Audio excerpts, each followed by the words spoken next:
minutes? Was that under agenda and minutes? Yes. Yeah, it's all in the whole package, so pull it up. So usually the minutes, good goal. You'll get this whole thing.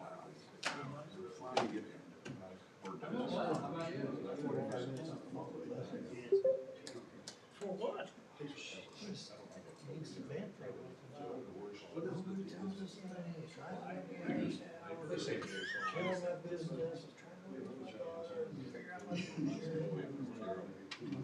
What about everything that's going on? Seems like about everything. Well, apparently,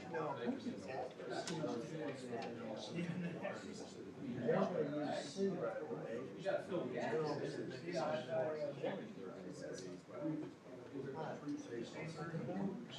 They're not gonna see right Okay. Less invasive than temperature's worse. So, yeah, that's it.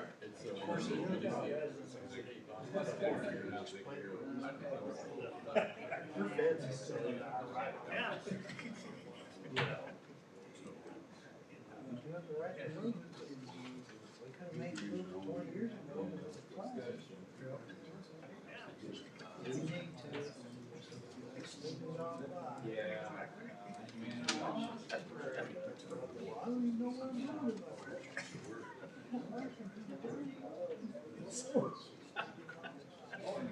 Selling.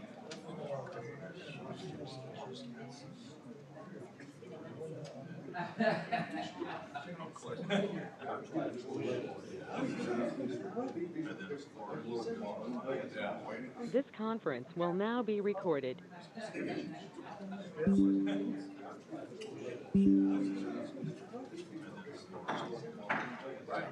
This conference will now be recorded. This conference will now be recorded.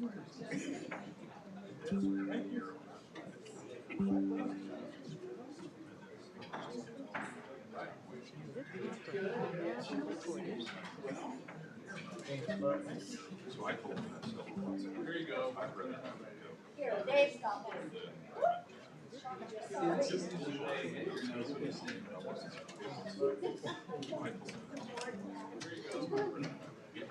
Dave, stop there. He surprised me.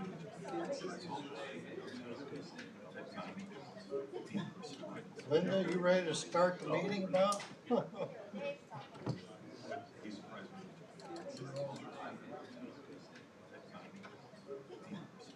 Linda, you ready to start the meeting about? Well, that's a little delayed.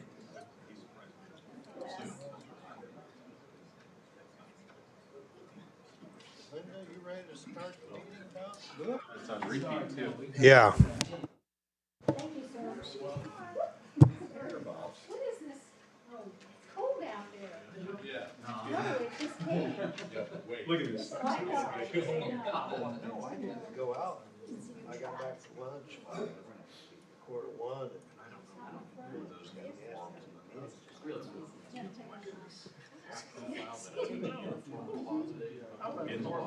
Went up and looked at, Yeah. see where everything's at with Clarkstown and everything. So I was like about 4 o'clock. Awesome.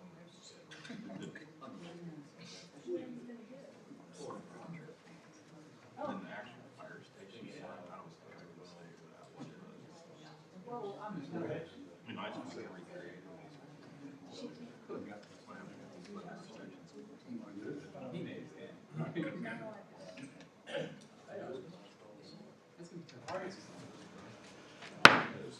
Okay, let's go ahead and call our meeting to order. It's 6 o'clock.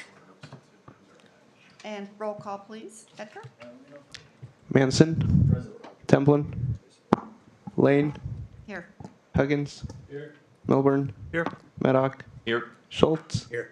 Chairman Templin is absent today. Okay.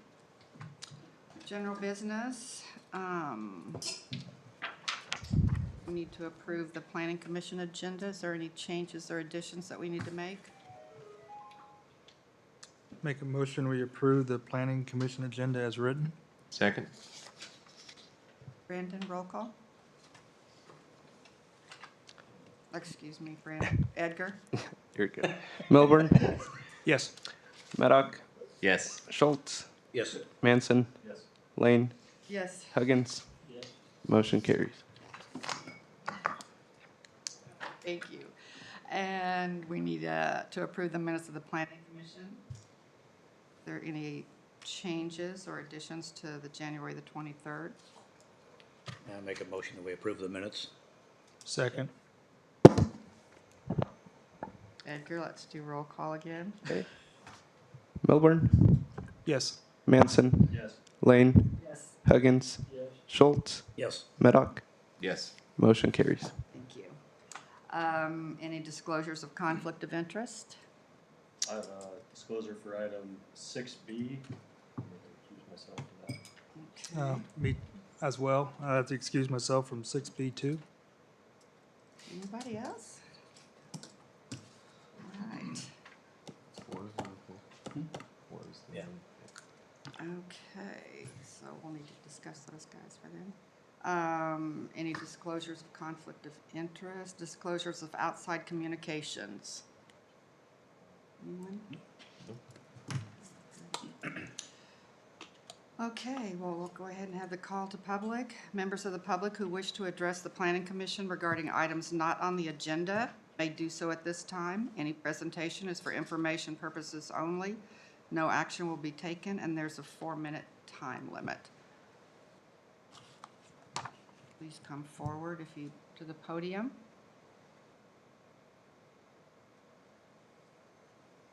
Okay, seeing none, we'll close it. Public hearing, consider a special use permit for the telecommunications tower at 30825 West 90th Street. Brad? All right, thank you, Vice Chairman Lane, for the opportunity to present the special use permit for the telecommunications tower at 30825 West 90th Street. This is an item actually was before you before, but was tabled when we discovered some information about the appropriateness of the zoning districts. So then we had to go back and do a text amendment. So you have seen this information before. In fact, it's interesting, all of the items actually in theory could have been under old business, but the public hearing is something we have to have as a separate agenda item, whether it's been presented or not.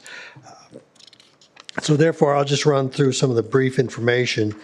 This tower has been in place since 2008, when the first special use permit was went through the Planning Commission and City Council. It was for 5 years, and then it was a 10-year renewal. So we are now ready for an additional special use permit to cover the tower's location. Did send out all the letters, haven't put up the sign, haven't heard anything from the general public on this item. And so I'll just go through the review of the requirements for the special use permit. We do have, a character of the neighborhood, and overall, if this were a new tower, we'd have a lot more in-depth staff report, but it's something that's kind of been accepted for 15 years or over 15 years now. So I just kind of looked at it as a renewal of the special use permit, not so much as a new, entirely new special use permit. So if you go through the character of the neighborhood, once again, it's been in this location for 15 years. Haven't heard any complaints or questions about it from any of the residents that I've been, since I've been at DeSoto. The Waverly Water Tower is also on this site, so it's not like it's a standalone structure. There is another tower in that same location. Compatibility of the proposed use should not affect any of the existing or anticipated uses. It's all been built out. It's rural residential. There are large lot tracts in this area. As if you recall, I did have a drawing in our previous discussion that shows the fall zone. So even if the tower did go over, it wouldn't have hit any houses or anything like that. There's also a structural report in the packet that you received saying that the tower is sound for its continued use. As far as the need in the community, there really isn't a necessary need for a telecommunications tower, but it is part of how our society communicates through this, the electronics. But overall, the tower has been in compliance with our regulations since its inception in 2008. As far as impacts to utilities, there won't be any impacts to any of the existing or future utilities. Won't be any issues with ingress or egress. The site is rarely serviced, just sits and it functions as is. Road network certainly can support the intended use. In fact, probably our city trucks go up there more often than the telecommunications tower people. Environmental impacts are negligible, as no stormwater, very limited stormwater runoff. Economic impact, now this site is not taxed since it is owned by the city of DeSoto, but we do have a lease with SBA Towers and is a pretty favorable lease. And they've been paying on time for the 15 plus years that the lease has been in effect. The extent which the property may detrimentally affect nearby residents, once again, this is not a new tower. I kind of looked at it as a renewal, and once again, haven't heard any complaints or comments from the residents for this location. If anything needed to change as far as more landscaping or something along those lines, nobody's come forward and expressed any kind of concerns to city staff on this item. Overall, don't see that there'd be anything to gain or lose for these surrounding neighborhoods. And then overall consistency with the comprehensive plan and a lot of the studies, the capital improvement plan. And this is a very specific use, so it isn't really addressed in the comprehensive plan or the future land use plan. That's why we obviously are going through a special use permit process. The tower has operated in compliance since the terms were established in 2008. So overall, staff's recommendation of the Planning Commission is positive and recommend approval with the special use permit with SBA Towers for a term of 10 years. And lately, we've been doing 1-year annual renewals. Once the 10 years is up, the council always has the opportunity at any time to pull the plug and say it needs to come back for the Planning Commission and for a review. But I don't know that we need to keep doing this every 10 years as long as the tower's been operating in compliance. But certainly that is your recommendation. If you'd like to just cut it off at 10 years, that's fine. But a lot of these special use permits, we've done a set period of time, and then after that, there's an 1-year annual renewal that is built into the special use permit. So with that, I will stand for any questions you might have. Fred, what is the effective life of this tower? Just out of curiosity, it's already been up for 15 years, and you have any idea? I actually have not talked to the applicant about that, so I wouldn't know. But there's no indication that when I was talking to him initially about the application itself that this was something that was going to go away or was on its last leg. In fact, Patrick has told me that they've wanted to purchase the site or purchase the tower site itself so they could actually keep it in a fairly long-standing issue. But at this time, we've always wanted to just keep the lease in its current condition. So that 1-year annual renewal, that's with the city council, that wouldn't come back through this body again? Well, no, it wouldn't come back to anybody until the council enacted hey, we need to have this come back to the Planning Commission. They would have to take some sort of action. So in some ways, it's kind of a continual permit, but there is a built-in opportunity that the council can, and they really do have that in essence anyway. They can pull the plug, but only if there's a compliance issue. So if they don't have that compliance issue, they really don't have a reason. Okay.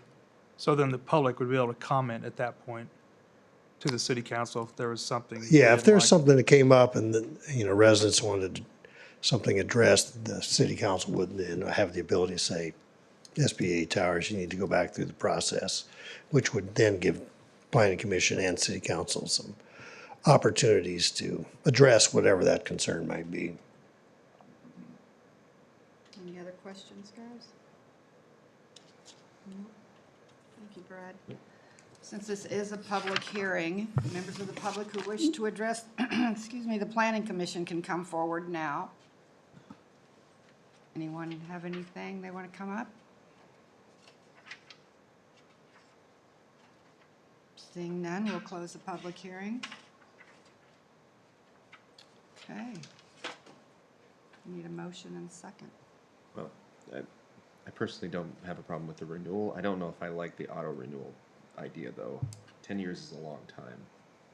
I don't know what your guys' thoughts are on it. Yeah, I'm a little nervous about that myself, but. I mean, any other special use permit, they have to come back regardless. If it's, I mean, something else besides a tower, they still have to come back through. Like, nobody else auto renews like that. Well, we have done a few that auto renew. I mean, the concrete batch plant is one that just, as long as they stay in compliance, I just don't feel like there's a need to always bring them back every 10 years, because it is something that, you know, I mean, we've, the city clock is, somebody's got to be watching that. Yeah. And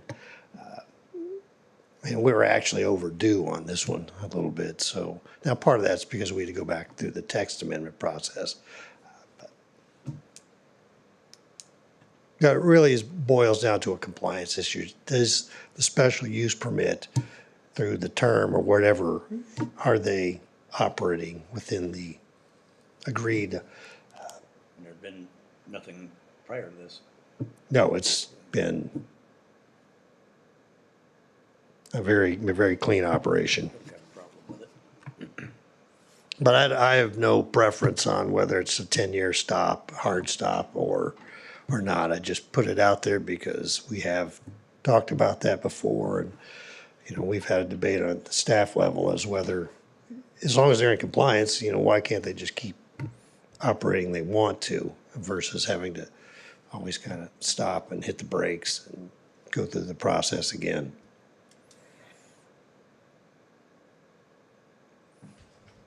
I guess I would be of the opinion if it meets the criteria for a special use permit, it should have a limit on it, you know, just because it falls within that category for no other reason, whether we anticipate a problem or not. So I would be in favor of continuing the 10-year. Any other discussion? Just for clarification, so all we're deciding at this point is just to whether or not to approve the special use permit, nothing having to do with the term length. As written, it's 10 years, is that correct? It is 10 years, yes. Okay. But that needs to be part of your motion for 10 years. Got it. You know, because Okay. we could make it 15 if you wanted, or at least recommend 15 to the council. Got it. Okay.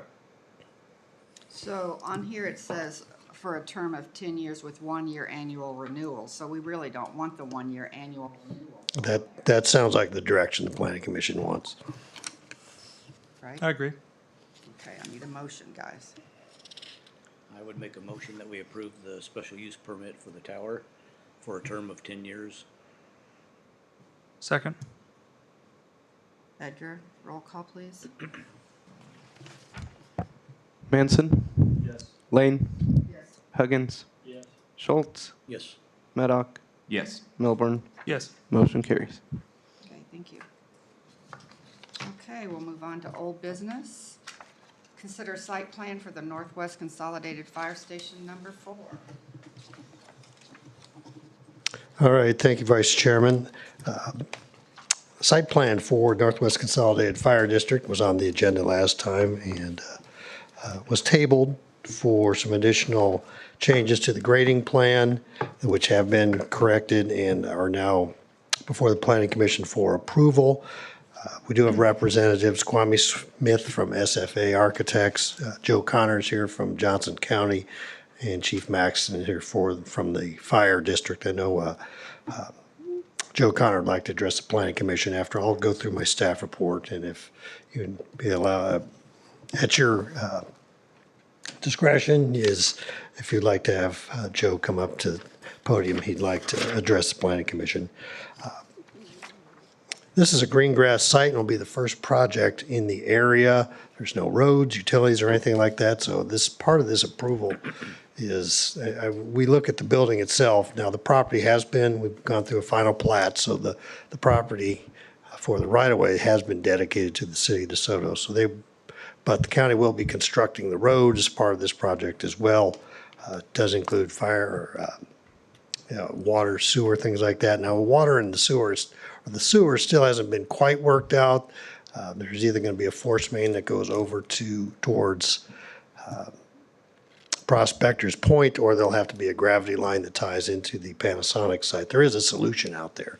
It just depends on the cost effectiveness of either one. So while that isn't totally solved, there is a viable means for moving forward with that. So if there are any questions for that, please feel free to ask. All the application fees have been included. Staff has done a review, it meets our architectural standards, our landscape standards. They've submitted a lighting plan, all the things that we typically require for development, whether it's a government agency, in this case Johnson County, or a private entity, have been met. We don't look at them any differently. The roadway has been dedicated. As I mentioned, the grading has been revised to help Sunflower as far as what they had hoped for our Astor development for some great or future projects along Stringtown Road, which is not being built on this. We're just taking 102nd Street to a few feet past where the fourth bay is going to be. One thing also, this site plan does show a future development that's only going to be 3 bays in its initial construction, but the overall site plan does show a phased development for a 4th bay, and we're actually asking the Planning Commission to approve the entire site plan with the 4th bay, but knowing that the third, there'll only be 3 bays, and then there'll be a small, as you can see, that expansion area. The 4th bay is kind of hatched off to the right, and then there's some bunk rooms in the back that will be added with the phased approach as well. But there won't be any changes to the amount of parking or any of those types of infrastructure issues. Sidewalks will still remain the same. The road's still going to be built to the same standards that it was going to be built with the 4 bays. So went through the whole standards for our site plan submittal. It's really a quality submittal. It does have the varying degrees of architectural features on all sides. There's no signage has been requested. However, there will be a sign at some point that does identify Northwest Fire District and the actual number of the station. They did show a 13 on there. I don't know if that's what's going to hold, but that was there, so you just have an idea that there will be some sort of signage on the building. However, that is handled by the building official at the time of permitting. As far as the landscaping goes, there is a significant amount of landscaping on the site plan. The areas around the building will be irrigated. The areas a little bit further out and extended will be watered until they've been established. The lot has been platted and the right-of-way has been dedicated to the city of DeSoto. So anyway, staff recommends approval of the site plan as presented with a couple of notes that the public utility, street, storm, water, sewer must be designed in accordance with the city's subdivision regulations and approved by Joe Johnson, our city engineer, and that all utility easements must be dedicated to the city. It's fairly standard language for projects along this or this type. So with that, I will conclude my presentation. If you have any questions, I'll certainly stand for those. And once again, Joe Connor with the County Manager's Office would like some time to address the Planning Commission. Any questions? Yeah, so Brad, what, on 102nd, are they building the full section of road, or is it just half? Just half. Now, it's supposed to be a boulevard section with 2 lanes and divided median, but they're only building and this is one of those things, they're the first project and they're not right on the corner. So we had discussions about, the most cost-effective way to proceed with this. But once again, the fire trucks, and I mean, it's not a heavy use. Now, when they need to go, they need to go quick. But at this time, there isn't a reason to tell the county, since they're the first one in, that they have to build the full road section. And I don't know, Joe, if you've any more follow-up on that, because you were in more discussions with the road network than I was. Yeah, the reason we're looking at a 4-lane section is when they built Lexington Road, the curb returns were designed for a 4-lane section. So you can see as we come off the Lexington Road, we'll have a 4-lane section which necks down. So they're going to build the north half of the roadway. So it's a 4-lane undivided roadway. After talking with the folks with SRL to make sure that footprint, as we debated whether it needed to be a 36-foot wide or 42-foot wide roadway, or 48-foot wide roadway. So the decision was made as to, for this time being, they could build just half the roadway section. When the south side develops, they will add the 2 additional lanes. Okay. I mean, Brad did notice that, the access to those other lots, there was quite a bit of cut through that road. What was that? There is a lot of grade change from the road to those lots to the south and then to the north. Yeah, so yeah, there's quite a bit of cut to put 100 and 2nd Street in. Yep. So I guess whoever it is, SLR, they've looked at those grades and they're fine with that? Yeah, yeah. So this roadway matches their ultimate grading Okay. for the lots out there, yes. Any other questions?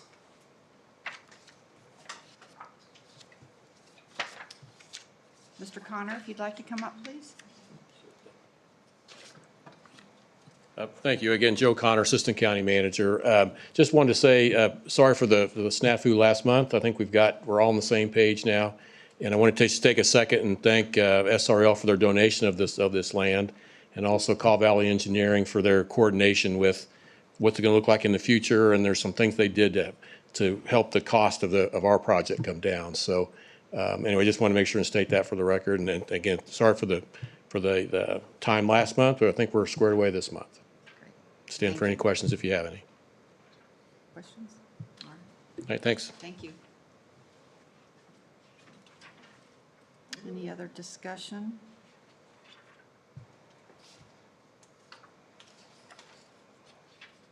Any comments? I guess that's the only thing that I have to add is the sewer, as long as that's been figured out. If they're tying it to the force main or they're going gravity, as long as that's been figured out with the city, then that would be one of my concerns too.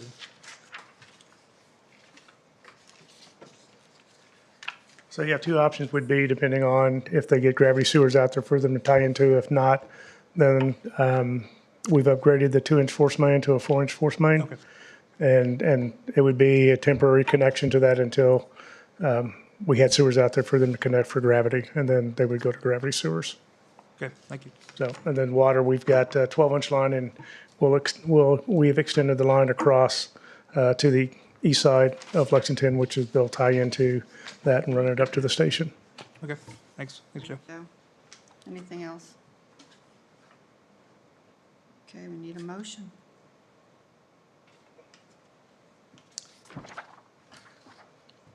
Make a motion, we approve the site plan presented by Northwest Consolidated Fire District as submitted and with the additional conditions as stated by the city. Second.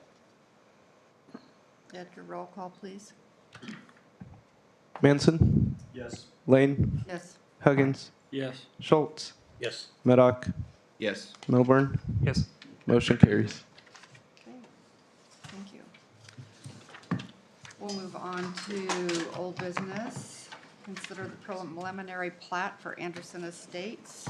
And please note that Commissioners Manson and Milburn have excused themselves.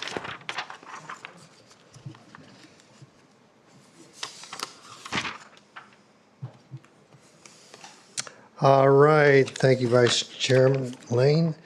What you have before you is the preliminary plat for Anderson Estates. It's really not significantly changed from what you had last time in front of you. The only difference is when we brought this for you a couple, 3 months ago, was the utilities were supposed to go to the east and tie in along Ottawa Street. Ran into some difficulties obtaining an easement with the property owners, and that required some re-engineering to go straight south with stormwater and and sewer lines. As you can see on the map there, and then some additional easement area was also required from the property owner that lot one's for, it's owned by Mio Development. So the stormwater has now been adjusted to drain to the end of the cul-de-sac and then south towards Lexington Avenue, and then where it just gravity flows or ultimately gets into Kill Creek. So that was really the only significant difference from why we had to table this item itself. One thing also, staff actually had an easement added, a utility and access easement added between lots 8 and 9 to get back to the detention area. The developer intends, from my understanding, Dave, correct me if I'm wrong, to keep all the lots and rent them, but if at some point they ever were to be sold individually, we want to make sure there's a way for some sort of homeowners association or something to get back there to maintain that Tract A, which is the detention pond. So it is a utility and access easement. As you can see, there is a stormwater line that runs through that area as well. With that, landscape plans, sidewalk plans, all the lots meet standard widths for this type of development. They will be duplexes.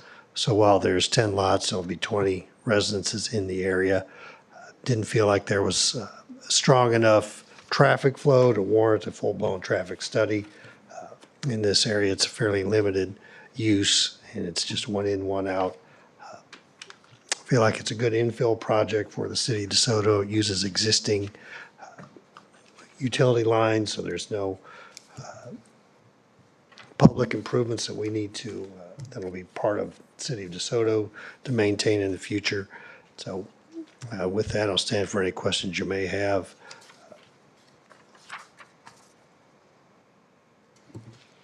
Questions, commissioners? Once again, the applicant, Dave Anderson, is here tonight. I'd like to grill him for a few minutes. It's always fun getting Dave up here, right? Dave, would you like to come up and answer any questions or present any information? Yeah, I grilled earlier this afternoon. Yeah, Brad mentioned there's three things I think that they require of us at the back is all public improvements must be completed before building permits are issued. So that means we got to build Kickapoo and bring in the storm and the sewer. I did have, Eric Mio owns the property to the south, and he signed an easement for me. There is a 10-foot easement that was already there, but talking to Joe, we need at least 15. And it didn't encumber his property because that also was platted with a 15-foot setback, so he couldn't have gone there anyway.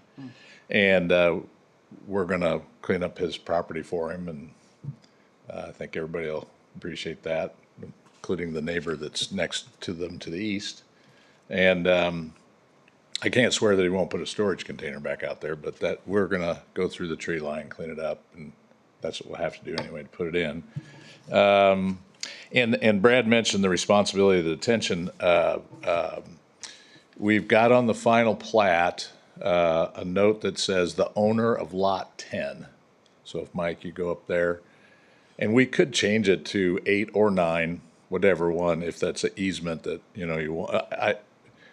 So we don't tend to sell anything, but if ever, as Brad said, if this ever goes, and who owns tract A? And we're saying on the plat, it's the responsibility of the owner of lot 10.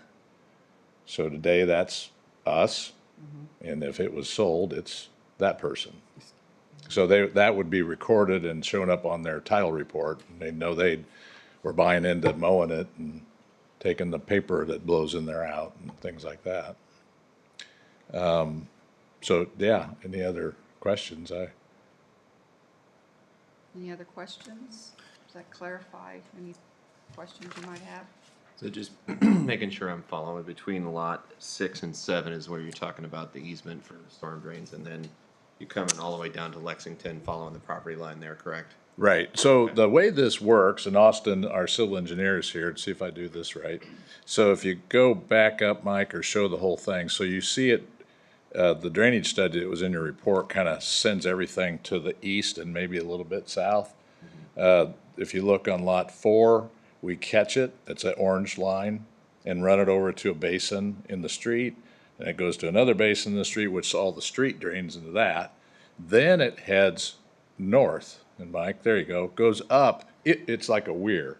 So if it starts like a frog choker, then it backs up into that pipe and heads up that way, spills into the detention, and then while the water's just coming back out south, as soon as it relaxes, then it drains the pond or the, yeah. This is a unique way to handle this. So the outlet structure essentially is in this curving.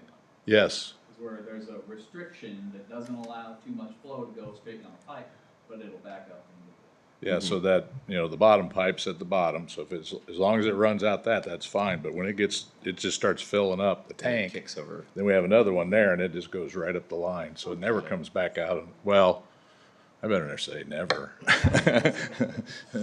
500-year flood, I don't know. The street will have water in it. But yeah, it was kinda, I couldn't understand it for a while, but Austin helped me out. So yeah, that's how it works. Sounds good on paper. Interesting. So, Yeah. so you'll have positive flow from the basin to that control structure in the cul-de-sac? Yes, yes. And then the other thing, I don't know that somewhere it's got to be shown there. We have to improve a culvert on Ottawa. Yeah, if you scroll to the southeast side there. There you go. There's a note. And then, yeah, we have a couple pipes that are under capacity with additional drainage area heading to the south. So we do plan to replace the culvert pipes that arrow 8 points to.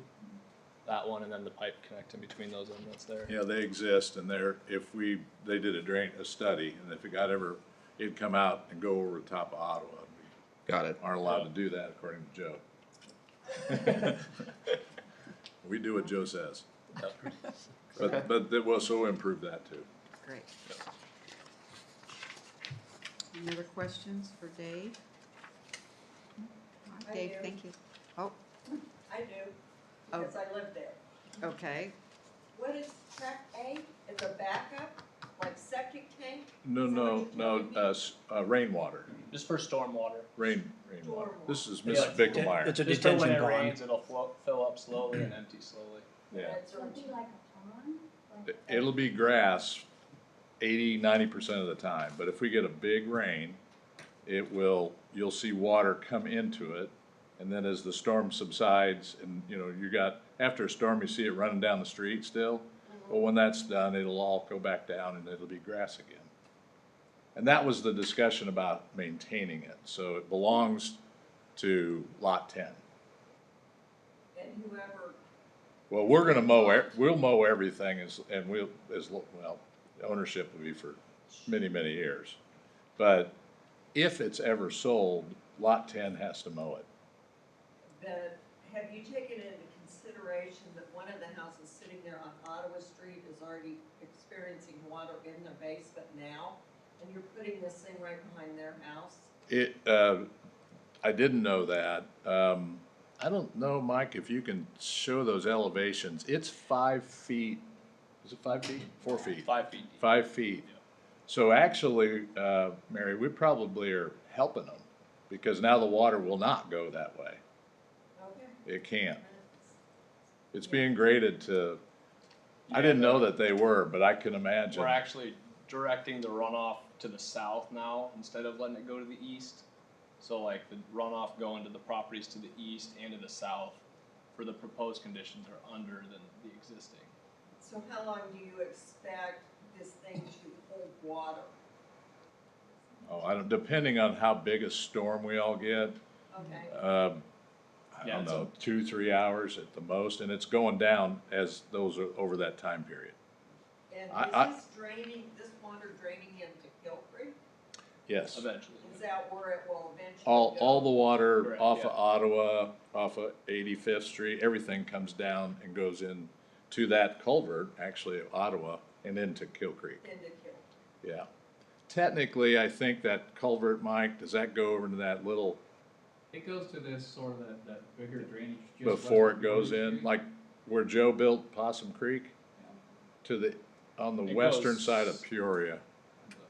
Yeah, it dumps into that ditch line, then goes under the road to Kid Creek. I think it heads south first. South? South, heads across Lexington first and then east, I think. Oh, okay, Oh, it comes down in here. In front of JT's there, yep. okay. Okay. Oh, that piece. Yeah, that And little that, pipe there. that pipe that goes underneath Lexington is big enough to handle the additional? Yeah. They're 30 inches. I think the one that goes around Lexington's 36. The only one, John, that wasn't was on the west side of Ottawa. We'd topped Ottawa with the maximum amount of rain in the calculation. We'd have gone over the street, Yeah, the existing, cause it's too small. the existing conditions, it goes over Ottawa. And for the proposed, our goal is to lower the flows going over top of Ottawa. So by Sounds like a increasing good those plan. 2 pipes, the capacity of the system gets increased, therefore. The only thing I had a question on is with that detention pond, it's tied to lot 10. I assume there's verbiage in there that says that they can't do anything with that lot since it's Right, essentially a drainage. The way I understand it legally, they do not own 10, or They just tract have to A. maintain Yeah, it. that tract isn't owned, and that's why in a plat, as Brad's saying, you have to assign it to something. Got it. And there's no homes association here, that'd be another thing that you do. And so we're tying it by the title, if it ever went that way, they'll see it and they'll say, oh, I get free land. Well, yeah, you're gonna mow it, but the city's gonna be on you. It's yours to take care of. You can't let it clog up, you know, the drain can't be clogged, all that stuff. So, Your tracks typically are not buildable lots. Got it. Okay, thank you. And that'll be, I mean, there's a final plat to come. So Right. we'll see that language on the final plat, and then Yes. we'll review it against this preliminary plat and make sure that what we're describing, it actually happens. yeah, right. Any other questions, guys? Nope. All right, we need a motion, please. Thank you, Dave. Thank you. I'd make a motion to approve the preliminary plat for Anderson Estates, item 6B in today's agenda, as written, With the, do we have the, with the conditions? with the conditions, yeah, stated, yes. Can I ask some more questions? Not right now. Okay. After the vote. After the vote, you can, okay? Second. We have a second. Edgar, roll call, please. Huggins. Lane. Yes. Maddock. Yes. Schultz. Yes. Motion carries. Okay, you want to come on up and give us your name and address? I should have had you do that before. No. Sorry.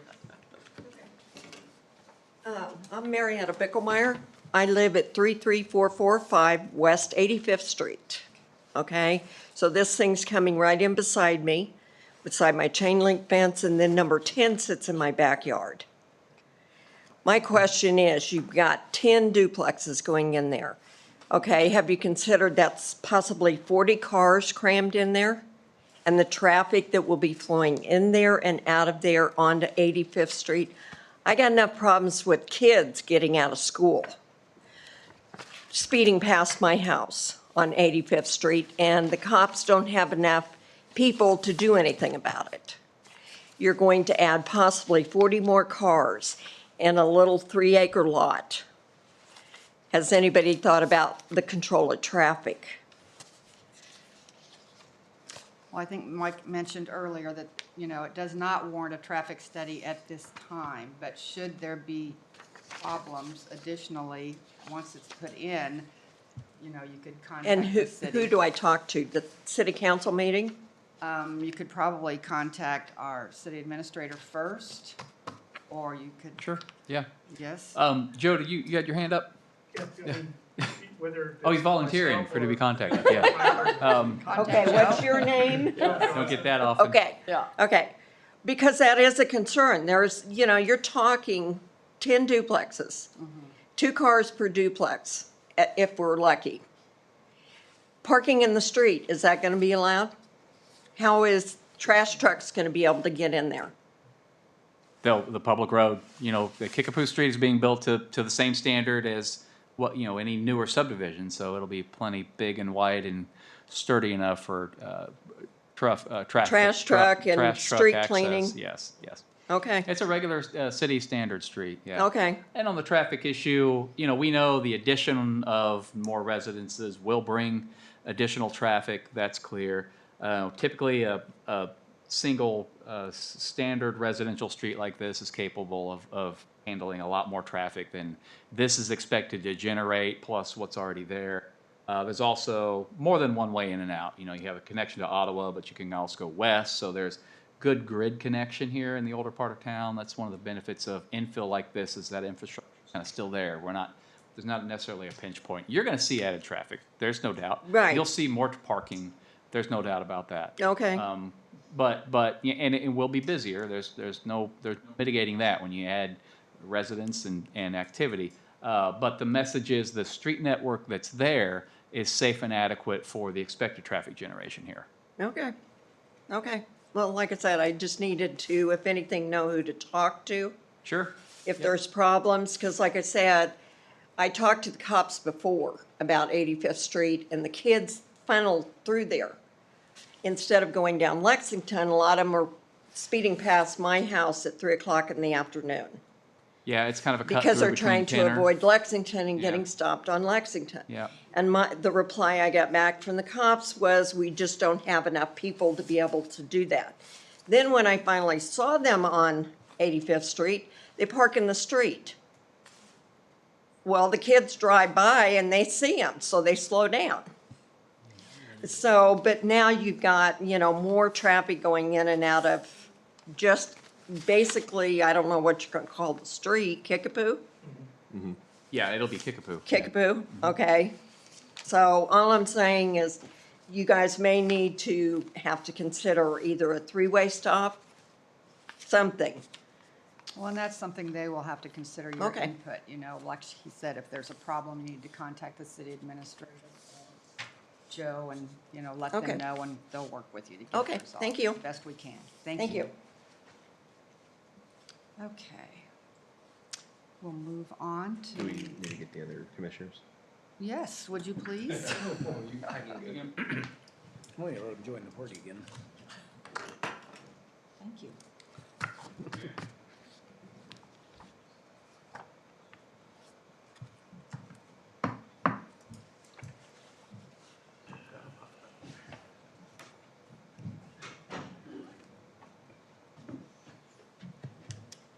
We almost forgot you. Yeah. Okay, we have to discuss the text amendment for revising the electronic variable messaging boards. Brad? Yes, thank you. Based on our discussion that we had last month, came back with some more information that Planning Commission requested, and most of it has to do with the change from foot candles to the new LED type of ratings, and spoke with the manufacturer that's been working with our applicant on the units of measurement, which are now, they're called a nit.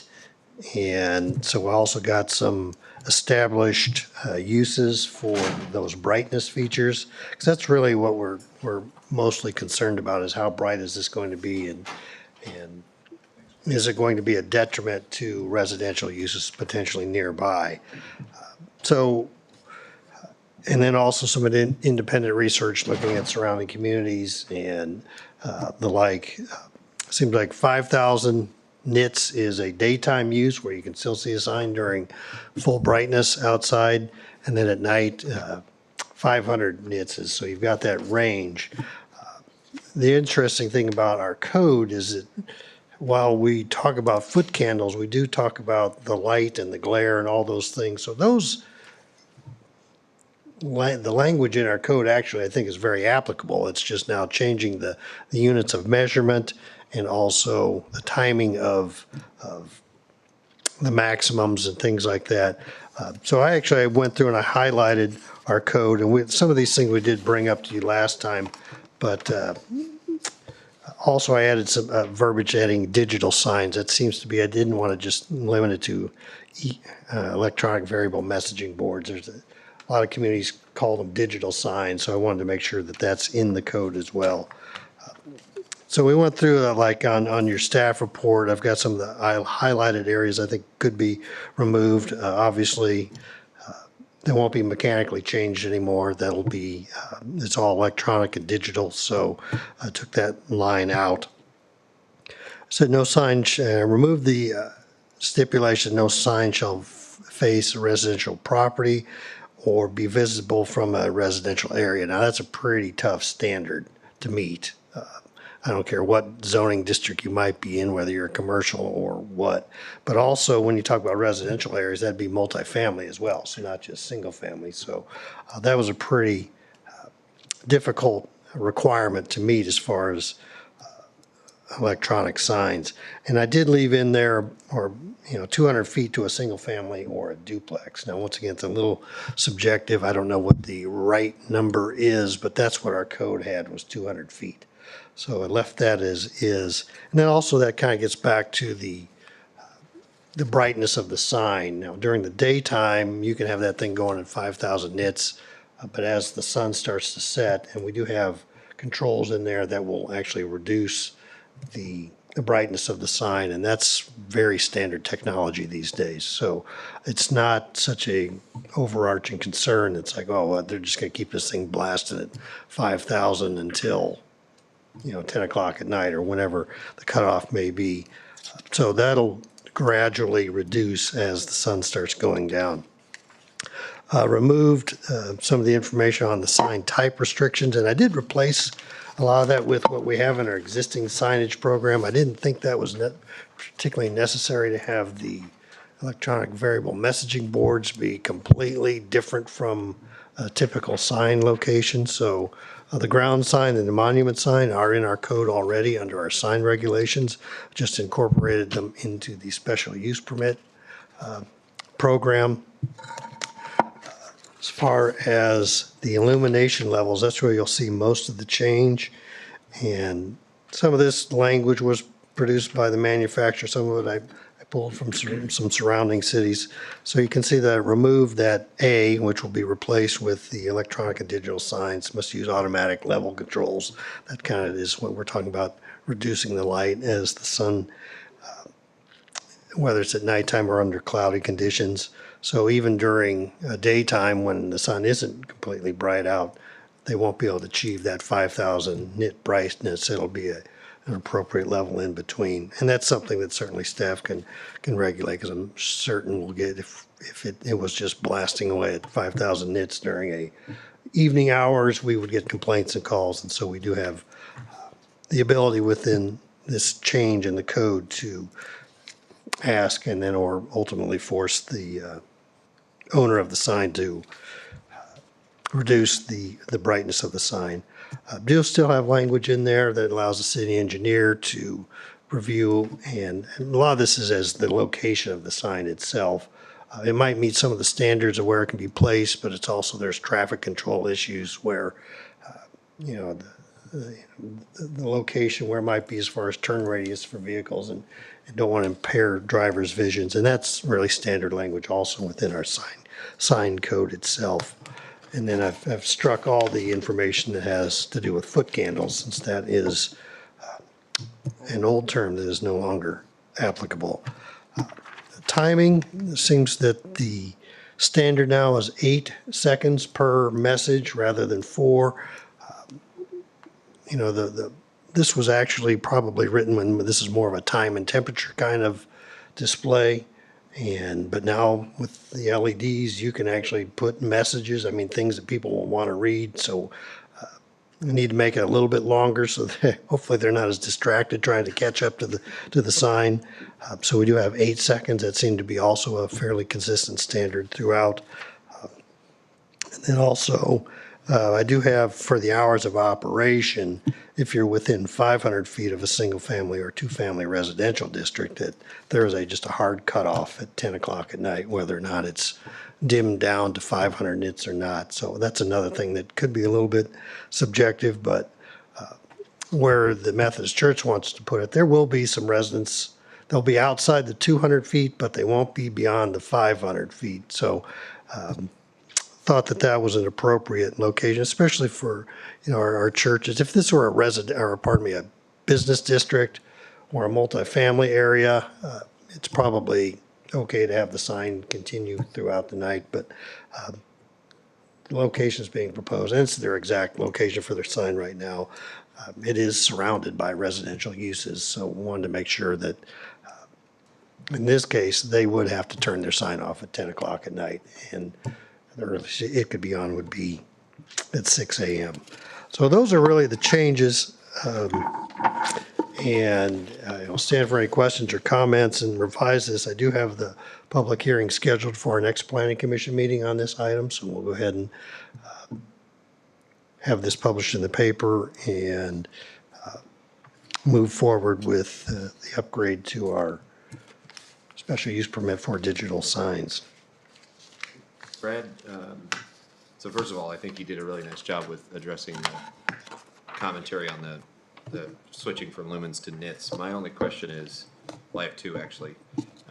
Number one, if an applicant were in a non-residential area and they were to apply for the special use permit for a sign, would that special use permit include addressing timing? Since you said basically, if it's in a commercial area, you wouldn't necessarily impose the 10 to 6 shut off. Is that included as a standard for special use? Yes, that was the intent of the change that I made was this. That is part of the application itself, and they will have to address the 200 feet, the 500 feet for residential areas, and then also, the ambient lights the dimmers basically, and when the cutoff might be. And then second question is, we address on the size of the sign, we address the height, but we don't address the width, and I don't know if there's anything that is important to that or not.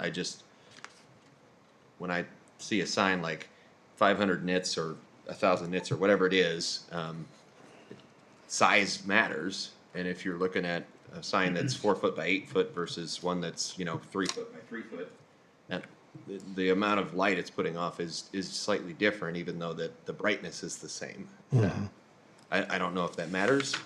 Obviously, for this application, it wouldn't. But if we're adjusting the text amendment, that's my only two call-outs that I had. Well, that's something we can look at, and I can go back and make sure that I thought we had some information on width in here. If I missed it, then let me know. I only saw height. Yeah, because we do have that X measurement, and I need to go back and define what that is, but that is out of our current code, so I will go ahead and make that adjustment. And So Brad, these, I guess I'm just gonna ask a general question. I guess, I didn't do any research on the nits and all that stuff, but, these changes will not affect existing, signs that are in the city right now, right? that is correct. Okay. Guess I'm just thinking of Tri-Century right now. I can't think of any others. That's the only one we have. I believe, yeah, that's the only one. Great American has Has a, one?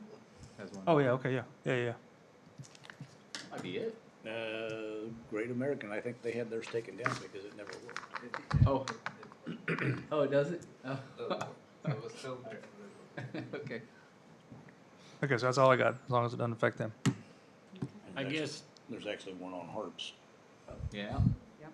Yep, that's that was one of my questions. Under the definition, you took out the mechanically controlled, but to me, that leads them to think these regulations don't cover mechanically controlled. And if there's existing signs out there that need to be rebuilt or fixed that, require a permit, do these standards still apply to those, or? Well, I'd have to look at the terms of the harps, but that's part of the pole sign. They actually have a pole sign on theirs, and there's a little bit of different criteria for a pole sign, but they also have, they would have to operate under these conditions. And actually, at one time, Councilmember Hanna-Michael said they had something going on, and they were flashing, tomatoes on sale or whatever. And We actually contacted Harps and they adjusted it and pulled back. So they're not a mechanical sign, but I see your point. But I don't see any moving forward where there's going to be any issues around an older sign that would follow, that would still have a mechanical component to it. Okay. And do the city ordinances have criteria for the face of the sign that might be usable to control the width? I mean, Well, it says, what, 50%? Yeah, there is some percentages, right, but but I we needed mean, to have that definition of the width in there. each type of use might have a limitation on the square footage the sign could be. Which would, and then I had a couple of other questions under limitations B. We described, this is getting a little nitpicky, I know, but under the requirements for the 500 nits, it says daylight hours. And under the 500 nits, it says sunrise to sunset. Should those be same terms? Yeah, we can certainly make that change, yeah. Yeah, they should be. It should be consistent. And under auto dimming, I'm no expert on this stuff, but it looks like all three of those conditions are kind of the same. The way I read them. Yeah, they're a little similar, certainly. There is some redundancy in a lot of the language that we put out there. But really the emphasis is on having those dimming measures in place. And sometimes I like to allow some of the things, what you're talking about, some redundancy, because I want to make sure people see it and can find it. Because I have missed some things myself when I'm going through our code at either Mike or Joe, or I'll say, well, did you not see this? I'm like, well, I read it 3 times and apparently not. So I'm a big fan of being concise and kind of. So I will, yeah, I'll clean that up. And then under timing, item D, or under transition, under timing, item D, it looks like it kind of just falls off there at the end of the statement. It says or otherwise. Is that, Maybe need a little punctuation. or is there more to be said there? I'll look and see what I had there, but I know that was something I took off of another surrounding community, so I'll see what's on that, how that ends. But I do think it just was missing a period right there. I think it was just supposed to stop at that point. When I read it the first time, I thought they were starting to present another condition, so maybe not. That's all I had. Any other direction for Brad? Just a few notes, right? Yeah, just a few. That's all right. That's why we. Word on, guys. All right. I guess that's it. Do you have what you need then, Brad? Yeah, I sure do. Thank you. Okay. We will move on to new business, and we have none. Our calendar, March the 7th is City Council. March 21st, City Council. And March the 26th is our next Planning Commission. Which I may or may not be here. John may or may not be here, depends on what his wife tells him. Okay, motion to adjourn? Make a motion to adjourn? All in favor? Aye. Aye. Meeting